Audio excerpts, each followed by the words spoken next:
Okay, today my guest is Professor Vijay Govindarajan. I will keep my introduction short to maximize our time with him. In the next 30 minutes or so, we'll talk about Vijay as a person, Professor Govindarajan as a thought leader and an esteemed scholar, and finally as a mentor to many PhD students and junior faculty. For the sake of time, I will skip many of his accomplishments and give you a very quick snapshot. Professor Govindarajan is an SMS Fellow and an inductee of Academy of Management Journals and Thinkers 50 Hall of Fame. He is ranked by Management International Review as one of the top 20 North American superstars for research in strategy.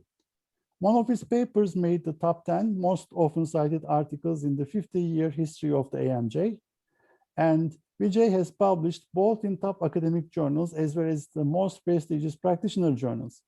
In addition to many Best Paper Awards, Vijay has received recognitions such as HBR All-Time Top 50 Bestsellers, New York Times and Wall Street Journal bestsellers.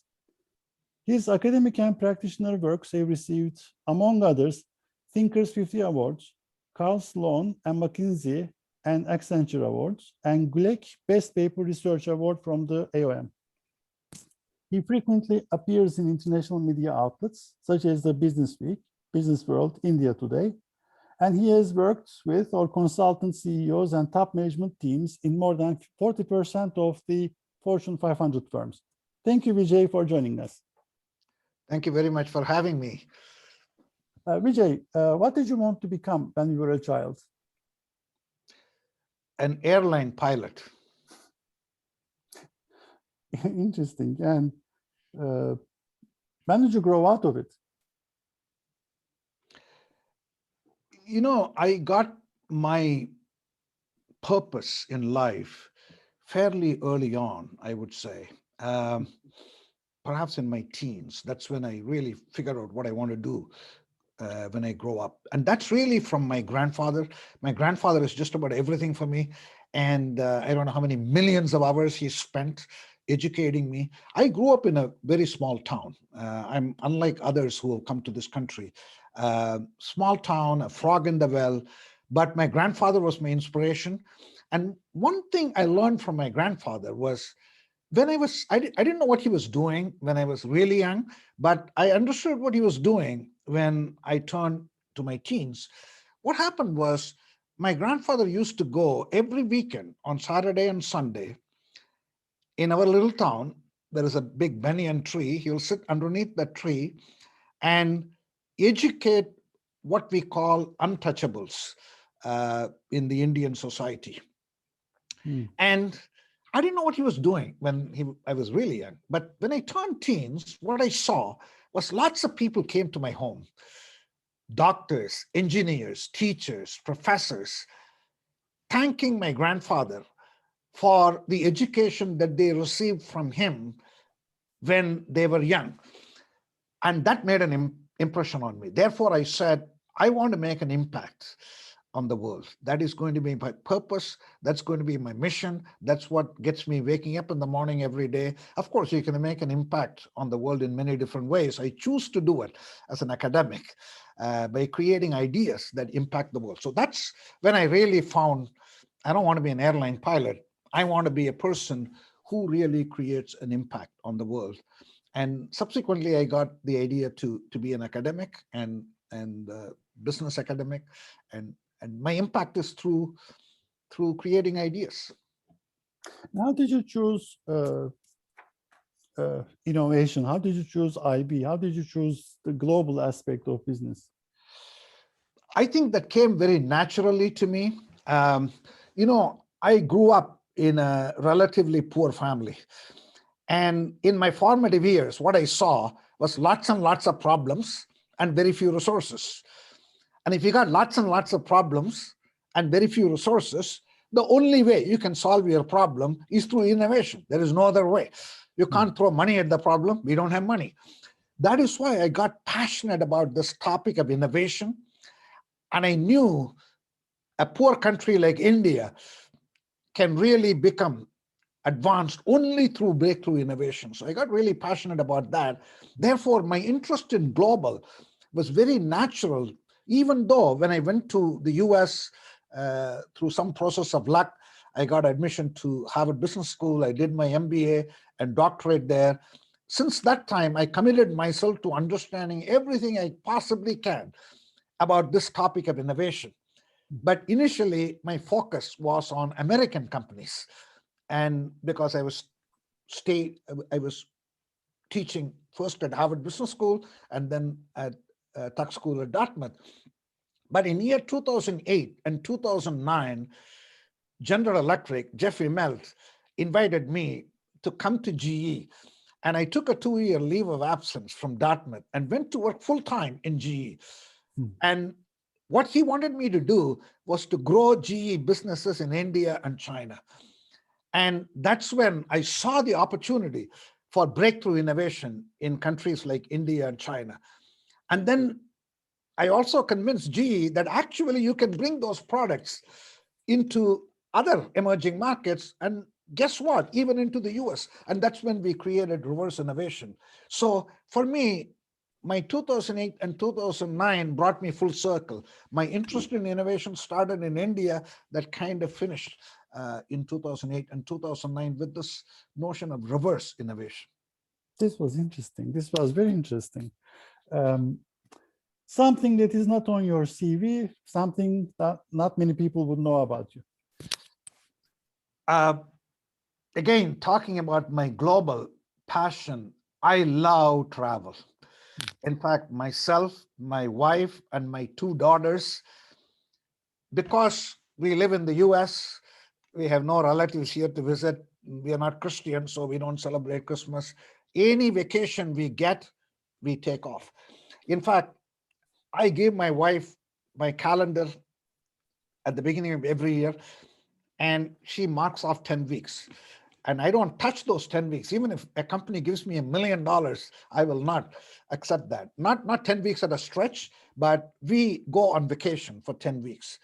And in the year 2014, the Govindarajan family, just that year alone, we visited all the 7 continents.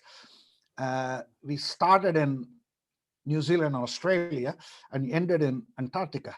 And so we love to travel. That's really something people don't know from my resume, but that's also partly because of my interest in global, but partly because I really believe you have to be humble. That is how you become a great person. Therefore, I want my daughters to be humble. And you become humble only when you go to other countries and see there are capabilities, there are expertise in every part of the world. US, of course, has a lot of resources, a lot of capabilities, but we don't have monopoly on capabilities. There are wonderful things you can learn when you visit South Africa, when you visit Namibia. And so we've just taken them to all the spots and say, you understand your role in the world only when you travel and observe and see the world through your own eyes and try to see how you can learn from each culture, each country, enormous amounts. This was interesting. Regrets, have you got any regrets? Tell me again. Regret. Regrets? Yep. You know, initially, I wanted to be an executive. In fact, when I finished my, because that's another way you can make an impact. You can make an impact as an executive. So when I finished my education in India, I really went to work for a company. And I really thought I will become a CEO and make a big impact. And soon I found I don't have what it takes to be an executive. That doesn't mean, executives don't have intellectual rigor and discipline, etc. I don't have it.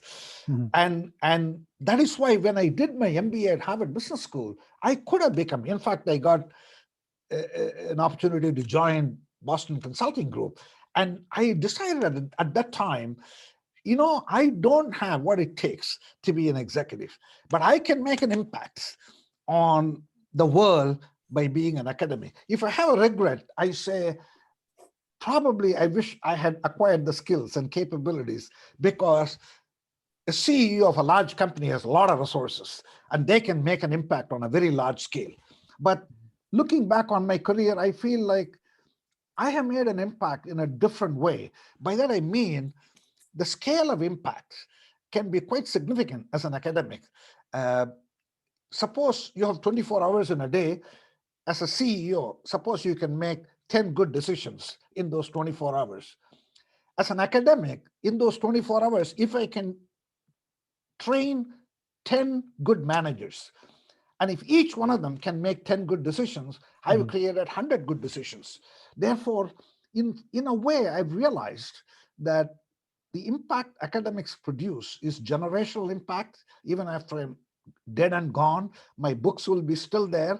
People will read it. My ideas like three-box solution, reverse innovation will continue to have impact. That's what gives me a tremendous source of satisfaction, even though I have that regret. What was your biggest failure and what did you learn from it?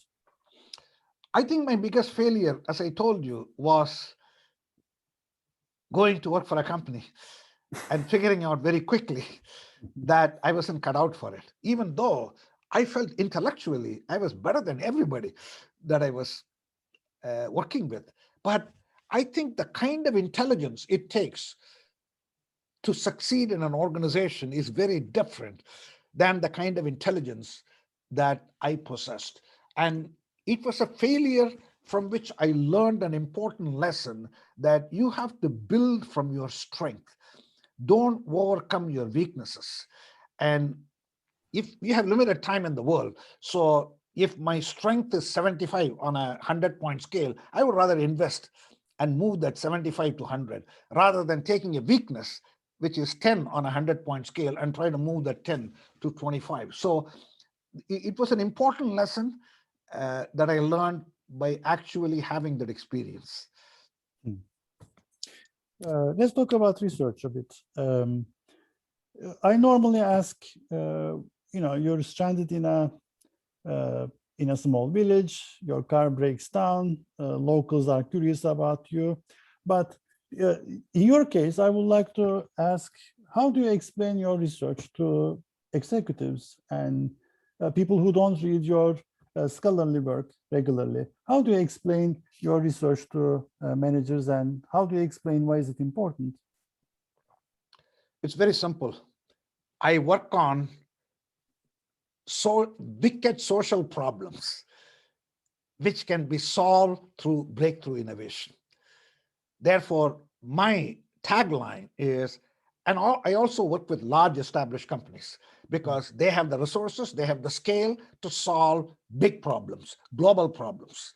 Therefore, my work is always focused on how do you come up with breakthrough innovations that can tackle wicked social problems, thereby make a big impact on the world. I firmly believe in creating ideas that improve the practice of management and impact the world. So that is my purpose. I don't call myself a professor. I call myself, I'm in the impact business. Therefore, even this interview, I accept it because it's going to have an impact. I judge everything that I do against that single criteria, whether I give a talk, whether I write a book, or whether I work with a company. If it is not impacting the practice of management and impacting the world, I do not do it. So that is how I define myself. Interesting. What are some of the understudied areas in IB, or understudied variables, contexts in IB? I would put not just in IB, the understudied areas across all fields of business is, I put research into three buckets: common practice, best practice, and next practice.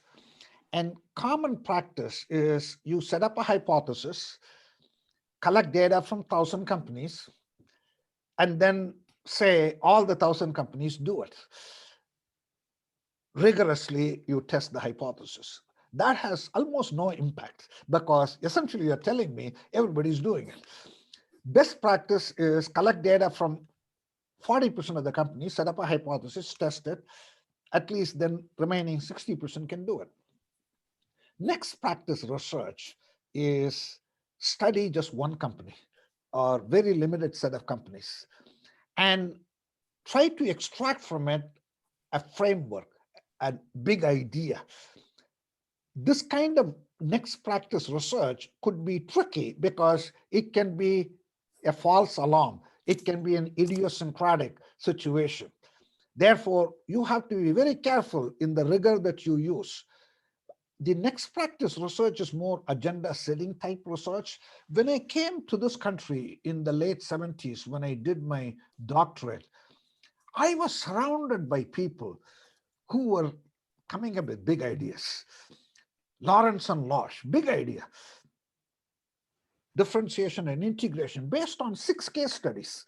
Because what Lawrence and Losh did was, I studied the 6 companies and the existing theories don't explain what I see. Therefore, I'm going to come up with a contingency theory. Chris Argyris, double loop learning based on 1 case study. MIT professors, machine that changed the world. Toyota production system based on 1 case study. They said, hey, look, all that we have seen in production and operations somehow doesn't explain what Toyota is doing. And here I'm going to call it lean manufacturing. My point is, I'm not saying anything against common practice and best practice. I think those research is very needed, but we seem to overemphasize this. We are not coming up with big ideas. And big ideas come when you go observe real world phenomena and then say somehow existing theories don't explain what you're seeing. Therefore, I'm going to offer a new theory, or at least the reformulated of an existing theory. My work on 3-box solution, reverse innovation, are of that sort. Reverse innovation was based on a single case study, General Electric. When I went to work for GE in 2008 and 2009, I saw a phenomena that wasn't explained by IB literature, because IB literature was rooted on Western multinationals. And we need to continue to do research on Western multinationals, no doubt. But here is a phenomena that it doesn't explain. Therefore, I think that is probably the missing link in all fields of management. And I think we need to bring more importance on that. Vijay, now the difficult question. What does your mind think of when it wanders freely in a state of idle curiosity? I'm talking about creativity. How do you come up with these creative ideas? How does your mind, what does your mind think of? Very interesting question. My creativity comes from the world of practice. I live in the world of ideas, but my ideas come from the world of practice. So I did not go in with any preconceived notions when I came up with reverse innovation idea. It is almost action research, because I believe executives are smart. Not all executives, but executives in smart companies are very smart. Many times they lead academics. Therefore, if you are humble, if you are open, if you are curious, actually practitioners are doing things which are far ahead of academic theories. So my creativity was when I started working with a team in Bangalore, India, and then we created an ultra low cost electrocardiogram for the Indian market, because the Indian market couldn't accept GE's global product. So 90% of Indians could not consume GE's global product. That was how GE thought of globalization. But we said, how about this 90% of Indians? Should they become rich to afford your global product, or can we innovate something dramatically different for them? And we did that, and then we brought it to the other countries. And then I said, here is another interesting theoretical dimension we are missing, because IB literature historically focused on knowledge as a reason to globalize. And the knowledge was created by rich country companies. Therefore, it is the knowledge transfer which was the justification for multinational enterprise. And the knowledge always started in a rich country like the US or Western Europe or Japan. That is how we thought of. Reverse innovation says knowledge sometimes can also start in a poor country, and it can travel, defy gravity and travel up to other countries. Therefore, to me, creativity comes from being humble and open and curious and interact with the right executives. I'm not saying you should interact with any executive. It's very important to listen, not to everybody, but listen to those lead thinkers, if you will. Vijay, what do you think about, what's your take on globalization versus nationalism and increased pressures for populist regimes? How will it impact management? How will it impact our research? It's a great question. I think globalization is like gravity. You cannot deny it. It's there. Even with all the nationalistic kind of things, globalization is very much real today. And why does reverse innovation strengthen an American company is a good question. I think it strengthens an American company in three important ways. The first way it strengthens is if an American company does innovation in Africa, and if it is a profitable innovation, it increases the overall profits of the American company, and therefore the American shareholders benefit. That's one. Second is most of the innovation that you have to do in emerging markets, many components of that actually can be manufactured and sent to those countries. You don't have to 100% reinvent the wheel. That means when you innovate in a poor country, you also are using manufacturing capability from the US. And the third and the most important thing is those innovations can come back into the US. When it comes back into the US, you have to manufacture it in the US. You create jobs in the US. You benefit US consumers, etc. Therefore, it is not inconsistent. Globalization is not inconsistent with not attending to the needs of individual countries. It is essentially, to me, a smart global company thinks of local countries as very important, but at the same time creates global advantage. And therefore, I think this can be done, this should be done. What's the impact on inequality, or not only income inequality, but wealth inequality? What's going to be the impact? That is probably the single biggest issue that the next generation has to deal with. And I don't have a simple answer to it, but I know the problem, because the income inequality today is at unacceptable levels.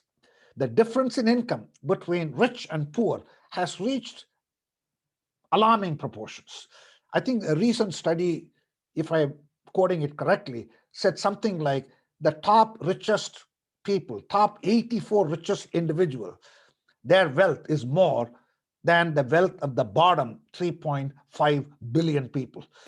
If you add up the wealth of the top 84 and the wealth of bottom 3,500 million people, the top 84 have more wealth. This is not a sustainable system. And I am also very much in favor of capitalism, free enterprise. It hasn't solved the income inequality problem, certainly, because if it has solved it, we would have solved it by now. Therefore, we need to innovate capitalism itself. We need to create a compassionate capitalism, inclusive capitalism. What that means is companies have spent a lot of money and resources in innovating for the rich. That's easy to do. They should continue to do it. Why can't you spend the same money and resources and innovate for the poor? And when you innovate for the poor, you make money. That's what capitalism is all about. But when you innovate for the poor, you close income gap, because the best way to close income gap is through income mobility. So there is a hospital in India called Narayana Health. which is creating open heart surgery at an ultra low cost. And they are clearly dedicated to the poor in India. They are close. It's a for-profit hospital. It's one of the most profitable cardiac hospitals in the world. So it is capitalism, but it is a different form of capitalism, because when they do open heart surgery to a poor at an ultra low cost that they can afford, you are also solving income inequality, because that poor person would have otherwise died. So you're extending the productive life of that person. Therefore, when you innovate for the poor, you give them a chance to make more money in the future. That is the best way to address equality in income and wealth. That is one of the reasons I'm so passionate about reverse innovation as one idea. There may be other ways we can tackle this as well, but I think this is the number one issue. If the next generation of young scholars don't tackle this issue, I think we are going to have a humongous problem in our hands. But I look at it as an opportunity for the youngsters. In fact, I wish I would be born all over again, because I would love to participate in this conversation, in this debate, because solving income inequality is the highest form of human achievement. And that is the opportunity next generation of academic scholars have. And what a great opportunity. Very interesting, actually. My wife, also my colleague, is a strategy scholar, Aslı. And she studied the hospital, especially for the heart disease. The mortality rate in that hospital is identical to the one in the US. But the one of them in India is $2,500, the other one is $150,000. And people are thinking, there is something to be learned from this company, right? Much to think about. Last segment about advice and mentoring. Who was your advisor when you were going through the program? My thesis advisor was Bill Cooper. And probably one of the most remarkable individuals from whom I learned many, many things.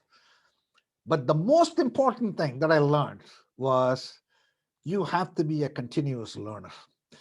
The interesting thing about Bill Cooper is, in fact, his co-author Chance and Cooper, they were shortlisted for Nobel Prize more than once, because they came up with linear programming just about the same time that Danzig at Stanford came up with, and Danzig won the Nobel Prize.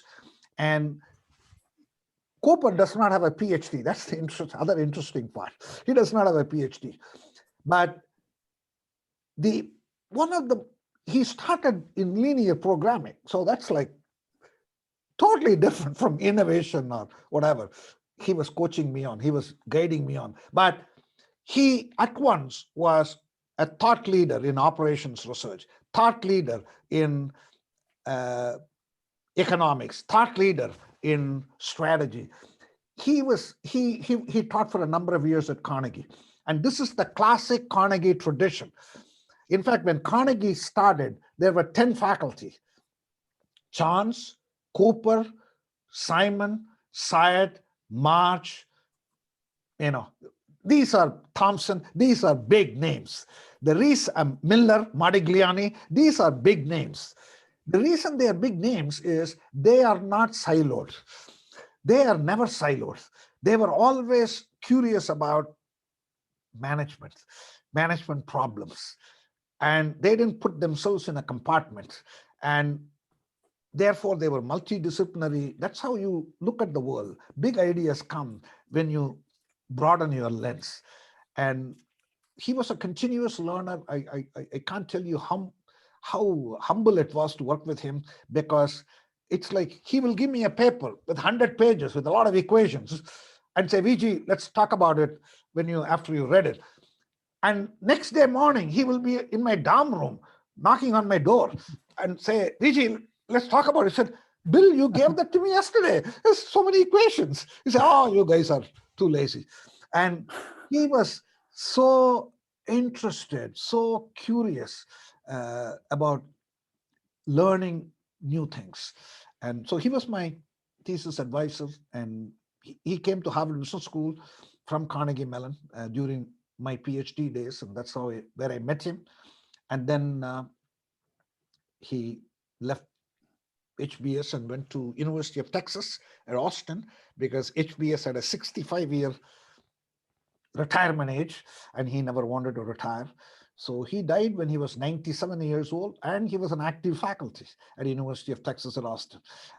He wasn't emeritus. He was doing his full teaching load and guiding PhD students and so on. He's my role model. I never want to retire, partly because I have no other interest. I'll drive my wife crazy if I retire. I want, as long as my physical health will allow me to do it, I still have a lot of ideas, a lot of things to contribute. I just keep going. And I think he was the one who taught me this notion that as long as you are learning, you should never retire. And I continue to learn.